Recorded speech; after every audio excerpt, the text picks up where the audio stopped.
एकहॉर्ट toll की पुस्तक the power of now एक आध्यात्मिक गाइड है जो हमें जीवन को वर्तमान में पूरी चेतना के साथ जीने का तरीका सिखाती है। यह पुस्तक इस विचार पर आधारित है कि हमारे दुख, चिंता और तनाव का मूल कारण हमारे मन की आदत है जो हमें या बीते हुए कल यानी अतीत की यादों में उलझाती है या आने वाले कल यानी भविष्य की कल्पनाओं में भटकाती है। पुस्तक का मुख्य उद्देश्य ये है कि अतीत और भविष्य केवल हमारे मन के भ्रम हैं और एकमात्र वास्तविक समय अभी है। यह सारांश आपको पुस्तक के हर अध्याय के प्रमुख विचारों से परिचित कराएगा ताकि आप उसके सार को गहराई से समझ सकें। परिचय। आध्यात्मिक जागरण की शुरुआत। एकहॉर्ट टोल अपनी निजी कहानी से शुरुआत करते हैं जिसमें वे गहरे अवसाद से गुजरे थे। एक रात उन्हें एक जबरदस्त आध्यात्मिक अनुभव हुआ जिसने उनके जीवन को पूरी तरह बदल दिया। उन्हें एहसास हुआ कि वे जिस आवाज को अपना मैं समझते थे वह दरअसल उनका मन था जो लगातार विचारों का शोर मचाता रहता था। इस अनुभव के बाद उनका मन शांत हो गया और उन्हें गहरी शांति का अनुभव हुआ। इसी अनुभव ने उन्हें अभी की शक्ति यानी पावर ऑफ नाउ को समझने और दूसरों को सिखाने की प्रेरणा दी। अध्याय 1। आप अपना मन नहीं हैं। अपने मन को पहचानें। टोल हमें सिखाते हैं कि हम अपने मन से अलग हैं। हमारा मन एक टूल है, लेकिन जब हम उसे नियंत्रित नहीं करते तो वह हमें नियंत्रित करने लगता है। अवलोकन करना। अपने विचारों और भावनाओं को बस एक दर्शक की तरह देखें बिना कोई जजमेंट किए। यह अभ्यास मन और आपके सच्चे स्वरूप के बीच दूरी पैदा करता है। मन की पहचान। जब हम सोचते हैं कि मैं ये सोचता हूँ तो हम अपने मन की पहचान में खो जाते हैं। असली मुक्ति तब मिलती है जब हम इस पहचान को तोड़ देते हैं। अध्याय 2। चेतना। दुख से बाहर निकलने का रास्ता। पीड़ा का मूल। टोल बताते हैं कि हमारी मानसिक पीड़ा का मुख्य कारण हमारे मन का प्रतिरोध है। हम वर्तमान स्थिति को स्वीकार करने से इनकार करते हैं। पेन बॉडी यानी दर्द शरीर। ये हमारे भीतर जमा हुआ भावनात्मक दर्द का एक ऊर्जा क्षेत्र है जो अतीत के दुखों से बना है। यह दर्द शरीर अक्सर हमें पुरानी यादों और नकारात्मक भावनाओं में वापस खींचता है। जागरूकता से मुक्ति। इस दर्द शरीर को खत्म करने का तरीका है जागरूकता। जब ये सक्रिय हो तो इसे बिना जजमेंट के देखें और महसूस करें। इससे इसकी शक्ति खत्म हो जाएगी। अध्याय 3। वर्तमान में गहराई से जाना। समय का भ्रम।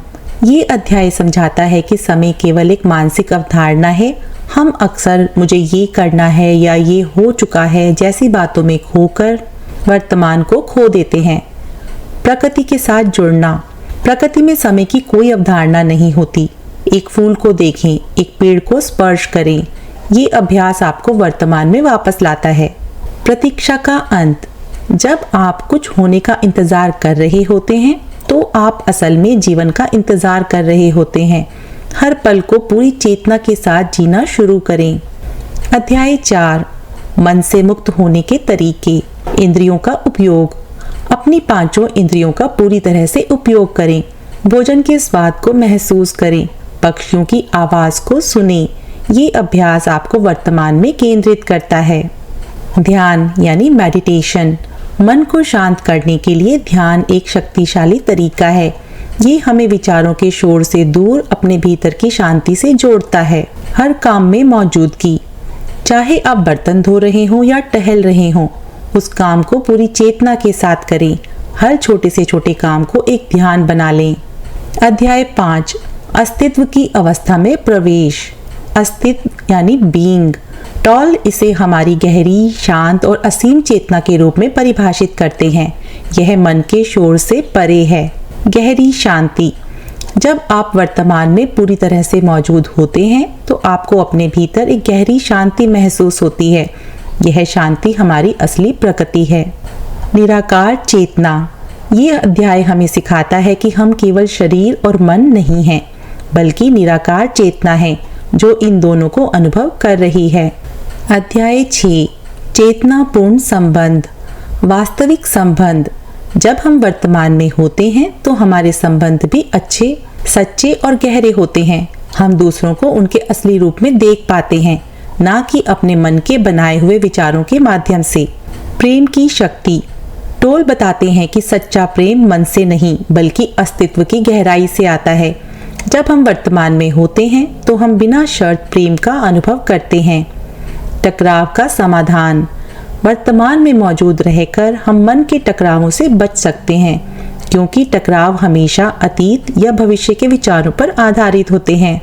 अध्याय 7, क्षमा और स्वीकृति। अतीत को जाने देना। क्षमा का अर्थ है अतीत के बोझ को जाने देना। यह किसी और के लिए नहीं बल्कि खुद की आज़ादी के लिए होता है। वर्तमान को स्वीकारना। जीवन में जो कुछ भी है उसे बिना शर्त स्वीकार करना, चाहे वह अच्छा हो या बुरा। यह वर्तमान क्षण के प्रतिरोध को खत्म करता है। आंतरिक परिवर्तन। जब हम वर्तमान को स्वीकार करते हैं तो हम बाहरी परिस्थितियों को बदलने की कोशिश करने की बजाय अपने आंतरिक दृष्टिकोण को बदलते हैं। अध्याय 8, जीवन की रचनात्मकता। जागरूकता में कार्य। जब हम वर्तमान में रहकर कोई काम करते हैं तो वह ज्यादा रचनात्मक और प्रभावी होता है। हम अपने मन की बजाय अपनी सहज बुद्धि का उपयोग करते हैं। जीवन का प्रवाह। वर्तमान में होने पर हम जीवन के प्रवाह के साथ चलते हैं, ना कि उसके खिलाफ तैरते हैं। इससे जीवन में अनावश्यक संघर्ष कम हो जाता है। सृजन का आनंद। रचनात्मकता का आनंद परिणाम में नहीं बल्कि उस प्रक्रिया में होता है जिसे हम पूरी चेतना के साथ कर रहे होते हैं। अध्याय 9, आंतरिक शांति। शांति का स्रोत। ये अध्याय बताता है कि सच्ची शांति बाहर से नहीं मिलती बल्कि हमारे भीतर पहले से मौजूद होती है। मृत्यु का भय। मृत्यु का भय अक्सर भविष्य के डर से जुड़ा होता है। जब हम वर्तमान में रहते हैं तो मृत्यु का भय भी कम हो जाता है। शाश्वत जीवन। टोल हमें बताते हैं कि हम चेतना हैं जो शाश्वत है। ये एहसास हमें जीवन को गहरे अर्थों में समझने में मदद करता है। अध्याय 10, अस्तित्व का अर्थ। आपका उद्देश्य। टॉल के अनुसार हमारा सबसे महत्वपूर्ण उद्देश्य है वर्तमान में जीना। जब हम ऐसा करते हैं तो जीवन का अर्थ अपने आप स्पष्ट होने लगता है। दुख को खत्म करना। जब हम वर्तमान में पूरी तरह से मौजूद रहते हैं तो हम मन द्वारा बनाए गए दुखों को कम कर देते हैं। जागरूकता का विस्तार। यह किताब हमें एक उच्च स्तर की चेतना की ओर ले जाती है, जहां हम सिर्फ व्यक्ति नहीं बल्कि ब्रह्मांडीय चेतना का हिस्सा महसूस करते हैं। ये किताब पढ़ने के लिए नहीं बल्कि अभ्यास करने के लिए है। इसका सार ये है कि हर पल को पूरी तरह से जीकर हम अपने मन के कारावास से मुक्त हो सकते हैं और अपने भीतर छुपी हुई शक्ति को खोज सकते हैं।